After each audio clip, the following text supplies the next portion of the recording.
के चेयरमैन बिलावल भुट्टो जरदारी का university of Oxford में तलबा से खिताब। कहते हैं पाकिस्तान में जमहूरियत की जड़ें मजबूत हो रही हैं। दहशतगर्दी, इंतहा पसंदी, माहौलियात और मईशत बड़े चैलेंजेस हैं।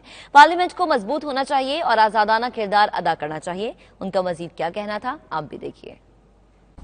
The tug of war between moderation versus extremism has become a significant fault line. We now find ourselves in the trenches in the battle of ideas that violent extremism and terrorism have become. To our peril, this is a problem we often overlook in Pakistan. At the same time, this is not an existential or state identity crisis. In my view, neither is this a permanent condition.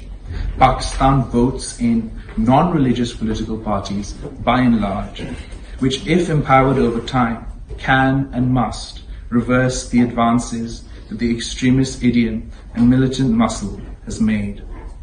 Pakistan has no shortage of commitment in the efforts against extremism, militancy, terrorism. It is impossible to open all fronts at one time, especially given the conflict in Afghanistan consistently spilling over into Pakistan, both 20 years ago and once again today. So this is a capacity issue as much as a sequencing challenge. And we often feel we are fighting this long battle with one hand tied behind our back.